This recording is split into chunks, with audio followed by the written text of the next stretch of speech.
বিসমিল্লাহির রহমানির রহিম। বাংলাদেশের ইতিহাসে এটা একটা স্মরণীয় দিন। ৩০ লক্ষ শহীদ এবং ২ লক্ষ মায়ের সম্ভ্রম হানির বিনিময়ে আমাদের রক্তে গড়া এই দেশ ২৬শে মার্চ স্বাধীনতা দিবস। আমরা ৯ মাস রক্তক্ষয়ী সংঘর্ষের পর আমাদের দেশমাতাকে উদ্ধার করতে পেরেছি এবং যাদের রক্তের বিনিময়ে আজ দেশ স্বাধীন, তাদের রুহের মাগফিরাত কামনা করছি যারা যুদ্ধে নিহত হয়েছেন, আর যারা বেঁচে আছেন তাদের দীর্ঘ আয়ু কামনা করছি। শ্রদ্ধার সাথে স্মরণ করছি মুক্তিযুদ্ধের সর্বাধিনায়ক জনাব এজি ওসমানী সাহেবকে।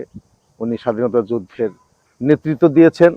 তারপরই স্মরণ করছি আমার প্রয়াত রাষ্ট্রপতি, বাংলার রাখাল রাজা, শহীদ রাষ্ট্রপতি, বাংলাদেশের প্রথম নির্বাচিত রাষ্ট্রপতি জনাব জিয়াউর রহমান। উনি স্বাধীনতার যুদ্ধের ঘোষক। তার পরিবারের সকলের যুদ্ধের সময় আমাদের প্রয়াত নেত্রী বেগম খালেদা জিয়ারও বিশেষ অবদান ছিল। সে ওই সময় যুদ্ধে বন্দী ছিল। সর্বোপরি জাতির ইতিহাসে যারা এই ধরনের ঘটনা ঘটিয়ে গেছেন আমাদের স্বাধীনতা যুদ্ধের জন্য, তাদের সকলেরই মঙ্গল এবং পরজগতে তাদের ভালো থাকেন সেই আশাবাদ ব্যক্ত করছি।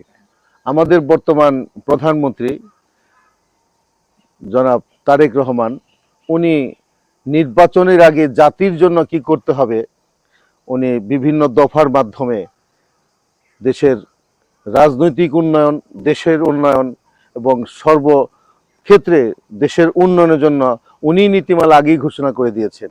আমাদের মেসেজ ওই একটাই, আমরা জাতির জন্য, আমাদেরকে এখন জনগণ ভোট দিয়েছে, জনগণের উন্নয়ন, জনগণের সার্বিক মঙ্গল কামনা করাই আমাদের লক্ষ্য। এটা আমরা ফ্যামিলিগতভাবেই মানুষের উপকারের জন্যই রাজনীতি করি। আমার চোখের সামনে যে ঘটনা ঘটছে সেটা হৃদয় বিদারক, খুব কঠিন অবস্থা। সে অবস্থায় আমি নিজেকে ওই সেবায় নিজেকে একটু নিয়োজিত করে জনগণের সংশ্লিষ্ট, জনগণের খেদমতের জন্য একটু সুযোগ পেয়েছি এরকম একটা ঘটনার মাধ্যমে। এর জন্য আমি আল্লাহর দরবারে শুকরিয়া আদায় করি। এবং যে কোনো বিপদ আপদে জনগণ, আমার নবাবগঞ্জের জনগণ, যে কোনো অবস্থা আমাদের সরকার, আমরা সেখানে ঝাঁপিয়ে পড়বো। এই উদ্দেশ্য করে স্বাধীনতা যুদ্ধ সংগঠিত হয়েছিল। আমরা যে উদ্দেশ্য, যারা বর্তমান বাংলাদেশের প্রধানমন্ত্রী তারেক রহমানের মাধ্যমে আমরা সেই উদ্দেশ্য আদর্শ বাস্তবায়ন করতে পারি।